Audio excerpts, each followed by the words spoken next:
정말 중요한 기로에서 손흥민이 선발 출격했습니다. 토트넘은 13일 홈구장인 토트넘 스퍼 스타디움에서 프랑크푸르트와 챔피언스리그 조별리그 4차전을 치렀는데요. 이번 시즌 토트넘의 챔피언스리그 길목에서 정말 중요한 경기였습니다. 경기 전 토트넘은 1승 1무 1패로 2위, 프랑크푸르트는 1승 1무 1패로 3위였고 득실차만 다르던 두 팀이었습니다. 자칫 토트넘이 패하기라도 하면 조별리그 통과가 어려워져 반드시 승리해야 했고 혹시라도 골득실로 순위가 결정될 때를 대비해 가능하다면 다득점도 노려봐야 하는 경기였습니다. 하지만 라인업이 발표된 순간 많은 이들의 얼굴이 굳을 수밖에 없었는데요. 콘테 감독은 프리미어리그에서 활약하는 여러 감독 중 가장 고집센 인물로 꼽히는데 웬일인지 지난 9일 열린 브라이턴과 EPL 경기에서는 많은 변화를 택했습니다. 케인을 원톱으로 세우고 손흥민과 히샬리송을 윙포워드로 활용하는 3-4-3 포메이션 대신 손흥민, 케인 투톱의 중앙 미드필더를 한 명 더 추가하는 3-5-2로 변경했습니다. 이를 통해 측면에서 수비까지 적극 참여해야 했던 손흥민은 최전방에서 공격에 주력할 수 있게 됐습니다. 이 변화는 당장 효과를 봤고 이날 경기서 토트넘은 돌풍의 팀 브라이턴을 원정에서 1-0으로 잡아내는 데 성공했죠. 손흥민은 케인의 결승골에 도움을 주기도 했습니다. 하지만 콘테는 오늘 또다시 3-4-3 포메이션을 들고 나와 팬들에게 우려를 심어줬는데요. 그나마 고무적인 점은 좌측 라인 파트너로 페리시치가 아니라 세세뇽이 이름을 올렸다는 것이었습니다. 영국 현지에서도 이 경기가 어떤 양상으로 진행될지, 손흥민이 어떤 활약을 펼칠지에 대해 이목을 집중시켰죠. 시작은 좋지 않았습니다. 전반 초반부터 토트넘이 프랑크푸르트의 압박에 흔들리더니 결국 선제골을 내줬습니다.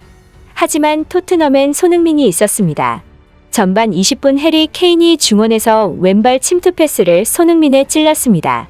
손흥민이 상대 수비 라인을 파과하고 골키퍼와 1대1 기회를 맞았고 박스 안에 들어서자마자 오른발로 밀어넣으며 골망을 갈랐습니다. 손흥민의 올 시즌 챔스 첫 골이었습니다. 곧바로 전반 25분 케인이 프랑크푸르트 박스 안 왼쪽으로 드리블을 치고 들어가는 과정에서 상대 수비수 크리스티안 야키치에 밀려 넘어졌습니다. 이후 VAR을 통해 의도적인 파울로 판단돼 토트넘의 페널티킥이 선언됐고 전반 28분 직접 키커로 나선 케인이 강력한 오른발 슈팅으로 골을 기록하며 토트넘이 2대1 역전에 성공했습니다. 전반 35분 왼쪽 측면 돌파 후 유효 슈팅을 가져간 손흥민은 또 한 번 득점을 터뜨렸습니다.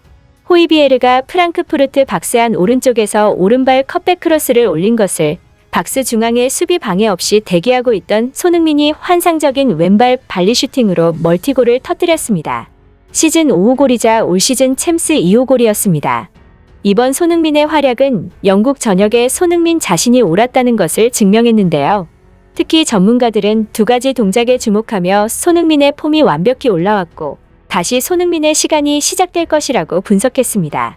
첫 번째는 슈팅 타이밍이었습니다. 손흥민이 페리시치에 희생당했던 경기들에서는 손흥민의 체력이 쭉쭉 빠진 이유 때문인지 기회를 잡아도 슈팅 타이밍이 다소 좋지 않았던 모습을 늘 보여줬는데요. 하지만 오늘 경기에서는 손흥민은 완벽히 감을 찾은 모습이었고 환상적인 슈팅 타이밍을 보여주며 득점왕이 건재하다는 것을 보여줬습니다. 두 번째는 임팩트였습니다.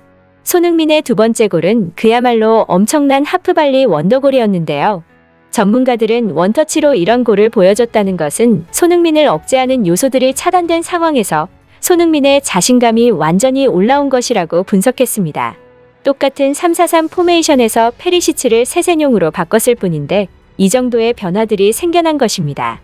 앞으로 손흥민의 활약이 더욱더 기대되는데요.